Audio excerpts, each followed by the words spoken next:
Mis queridos amigos, buenos días. Centauros con torsos humanos, caballitos de mar con cola de pez, un pegaso con alas de águila y un unicornio de cuerno retorcido. Estamos muy familiarizados con estos caballos fantásticos, seres híbridos que poseen cada uno un órgano que pertenece a otra especie de animal. Pero hoy no exploraremos su mitología porque, sí, lo siento, los unicornios no existen.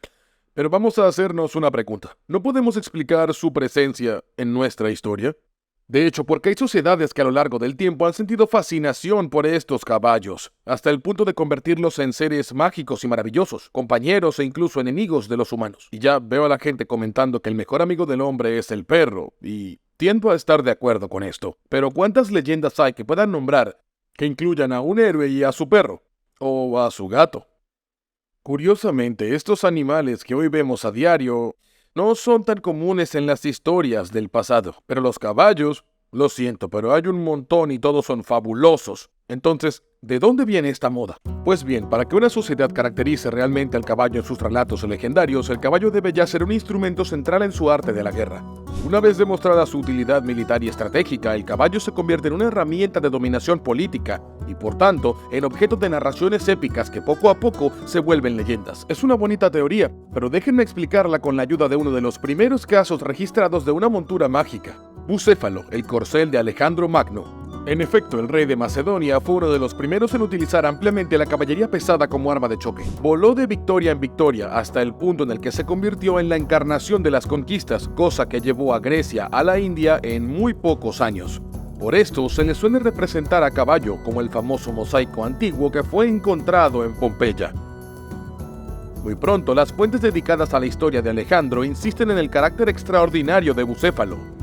En la novela de Alejandro, compuesta probablemente en el siglo III después de Cristo, podemos leer que la bestia, demasiado violenta, es encerrada primero porque se alimenta de carne humana. Pero cuando Alejandro, a un adolescente, se acerca, el texto afirma que el caballo extiende sus patas delanteras y ofrece su lengua, señalando a su verdadero amo. La capacidad de Alejandro para domar una montura mágica y peligrosa demuestra su naturaleza casi divina, que en última instancia lo lleva a gobernar el mundo. Y además, siempre según la novela de Alejandro, su padre Filipo, al verlo montar por primera vez a Bucéfalo, le dijo: «Salve Alejandro, el amo del mundo». Un poco consentido, ¿no creen? El maravilloso carácter de este caballo no es solo una invención literaria. Algunas décadas después de la muerte del conquistador, algunos de sus sucesores se mostraron montados en animales cornudos, sobre todo en monedas, como la que el rey Seleuco I hizo acuñar a Ecbatán, en la actual Irán, hacia el 295. La idea aquí era representar a los soberanos seleucidas como los dobles de Alejandro y su montura.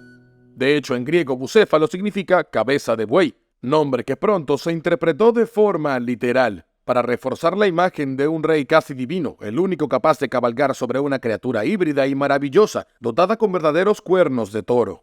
La figura de un monarca asociada a un caballo iba a tener una influencia muy duradera en Occidente. En Roma, muchos gobernantes, sin duda para parecerse a Alejandro, hacían gala de su amistad por su corcel. El emperador Adriano, por ejemplo, ofrecía un tratamiento balneario a su caballo de caza Samis, una situación excepcional que demuestra el carácter extraordinario del caballo y de su jinete. La Edad Media occidental hizo gran hincapié en el vínculo entre Bucéfalo y Alejandro. No era de extrañar en una sociedad en la que la clase dirigente justificaba su poder por su capacidad para combatir a los famosos caballeros a caballo, hasta el punto de establecer un paralelismo entre la destreza ecuestre y la aptitud política. En la Vulgata, un texto artúrico del siglo XIX, la Dama del Lago explica así al joven Lancelot, y cito textualmente: «El caballo que monta el caballero y el que le lleva donde tiene que ir significa el pueblo». En pocas palabras, el caballero debe sentarse sobre el pueblo porque, al igual que él cabalga, el caballo lo espolea y lo lleva a donde quiere. Así, el caballero debe llevar al pueblo a donde quiere mediante el sentimiento legítimo, porque está por encima de él. Más que nunca, el caballo sigue siendo un símbolo de poder caballeresco y, sobre todo, real. Bucéfalo iba a adquirir un aspecto cada vez más extraordinario, mientras que la historia de Alejandro iba a circular ampliamente entre la élite noble. En el siglo XIX, una nueva versión de Román de Alexandre es presentada por Festión. Este amigo de Alejandro le describe a Bucéfalo, y cito textualmente: «Nacisteis el mismo día, es algo seguro. Cuando Felipe lo recibió de manos de la reina de Egipto, era un joven potro que acababa de nacer. Ningún hombre ha visto jamás una bestia semejante, los flancos manchados, la grupa leonada, la cola púrpura como la de un pavo real, la cabeza de un buey, los ojos de un león, el cuerpo de un caballo, y por eso lo llaman Bucéfalo». habiendo nacido en la misma fecha que su jinete, el rey de los caballos, es ahora uno con él. Como si sin su maravilloso caballo, el soberano no fuera más que un hombre corriente. Se volvió un personaje por derecho propio. Bucéfalo aparece en numerosos manuscritos dedicados a las hazañas de Alejandro, sobre todo en la iluminación del siglo XV que ilustra el episodio de la Doma. Otros, en cambio, muestran a la famosa montura acompañando a su jinete en expediciones lejanas. Y para subrayar aún más su carácter extraordinario, a muchos artistas les gusta ilustrarlo ayudando a Alejandro a combatir contra criaturas insólitas. En la iluminación del siglo XIV incluso lucha contra dragones y seres con cabeza de animal. Tanto se asociaba entonces al maravilloso Oriente que ya a finales del siglo XIII, Marco Polo afirma en su diario de viaje que en Asia Central, la provincia de Badassian, se podía encontrar caballos descendientes de la semilla del caballo del rey Alejandro llamado Bucéfalo, todos los cuales habían nacido con un cuerno y una estrella justo en la frente. Numerosas fuentes antiguas mencionan entonces la muerte del caballo tras un combate contra el gobernante indio Poros en el 326. Se dice que Alejandro construyó una ciudad en su honor, llamada Bucefalia o Alejandría Bucefalia, que podría estar situada en lo que hoy se conoce como Pakistán. La literatura medieval se apoderó de esta anécdota, insistiendo mucho en la muerte y entierro de Bucéfalo. A continuación se sitúa Bucefalia en varios mapas del mundo medieval. En el Mapamundi de Hereford, realizado en el siglo XIII, se sitúa en las regiones maravillosas del globo, no lejos de la tierra de los gigantes y el paraíso terrenal, como para que recordemos que el animal era una criatura realmente insólita. Los textos medievales describen el entierro con todo lujo de detalles. En una versión del Román de Alexandre escrita en el siglo XV se nos dice, y cito textualmente, Alejandro mandó hacer un monumento muy rico que hizo colocar sobre la tumba y el sepulcro de Bucéfalo. Hay inscripciones en él por las que podemos saber quién está allí y el valor de este monte. En una cultura en la que la mayoría de gente está enterrada en fosas comunes, esta descripción sirve para afirmar que una excepcional montura real vale más que un hombre de medios modestos, porque encarna, como lo haría una corona o un cetro, el poder monárquico. Por otra parte, a partir del siglo XIII, los soberanos tienden cada vez a representarse más y más en caballos, ya sea en las iluminaciones o durante grandes ceremonias, como las entradas reales, durante las cuales atraviesan a caballo las puertas de una ciudad, abiertas en señal de sumisión, como Carlos V en París. En cambio, la Iglesia occidental prefiere destacar al asno, un animal cotidiano asociado a los humildes y a Cristo, sobre todo con la ocasión de su nacimiento en un establo en Belén o de su entrada en Jerusalén. Representado siempre como un animal común, el asno de Cristo es una especie de antibucéfalo, cuya importancia se ve en el arte. Y lo vemos por ejemplo en este fresco de Giotto realizado a principios del siglo XIV, donde tiene las orejas gachas en señal de humildad. El burro también está muy presente en la liturgia. En Alemania, en la Edad Media, durante la fiesta de las Palmas, se celebra la entrada de Cristo a Jerusalén y se pasea una escultura de madera de Jesús montado en un asno, una copia de la cual aún se conserva en el Museo de Cluny. Lo importante es comprender que el símbolo del caballo maravilloso no se usa solo en Occidente, sino también en Oriente. El Román de Alexandre se extendió por Asia y a veces muchísimo más allá. En Persia, por ejemplo, el modelo del rey caballo se propuso mucho antes de la islamización. Y esto se ve claramente ya que el ejército también contaba con caballería pesada de élite, conocidos como catafractos. Cosro II, gobernante persa de la dinastía sasánida que reinó en el siglo VII, aparece así representado a caballo esculpido en la roca de una de las cuevas de Tak-e-Bostan, en la actual Irán. Ahora, casi 600 años después de su muerte, este gobernante es retratado por el poeta Nizami en un largo relato llamado Khosro y Shirin, donde se le asocia con un maravilloso caballo de nombre Shaptis. Rostam, otro héroe persa descrito en el popular Libro de los Reyes, compuesto hacia el año 1000 por Ferdowsi, es cercano al caballo Rashk y su destino común es muy similar al de Alejandro y al de Bucéfalo. Rostam es el único que puede domar a Raksh, retratado como una montura aterradora. Cito, su grupa y su pecho eran anchos, dice el texto. Su ojo era negro, su cola levantada, sus testículos negros y duros y sus cascos duros como el acero. El hecho de que no se resalten mal los genitales masculinos del corcel no es un detalle. Los caballos maravillosos suelen ser sementales y monturas con fama de difíciles que solamente los héroes masculinos pueden llegar a dominar. En un mundo en el que el poder y la guerra están monopolizados y asociados con hombres, muy rara vez se asocian a las mujeres con caballos mágicos. Seres excepcionales que se hacen eco al uno del otro, Rostam y Raksh viven muchas aventuras en las que se ayudan mutuamente hasta el punto en el que el caballo participa a menudo en la lucha. Rashk mata a un león mientras su jinete duerme, como muestra una ilustración del siglo XVI. en la que se le ven los genitales, una vez más un recordatorio de que es un semental y un héroe por derecho propio. También participa en una lucha contra un dragón antes de morir víctima con su jinete de una trampa repleta de pinchos. Es como si solamente la peor de las traiciones pudiera acabar con este dúo invencible, que aún hoy es muy famoso en Irán. El caballo se ha convertido así en un verdadero símbolo de poder real, y tanto mejor para todas las élites, pero entonces por asociación también puede convertirse en una herramienta para criticar a este poder real y apoyar a la rebelión. En la canción de gesta de Renaud de Montauban, compuesta en el siglo XIII, los 4 hijos de Aymon, sublevados contra Carlomagno, consiguen escapar de la venganza del emperador gracias a Bayard, un caballo de hadas que los transporta a los 4 al mismo tiempo, como muestra una versión impresa hacia 1485 de la leyenda en la que los héroes abandonan París en una especie de entrada real a la inversa.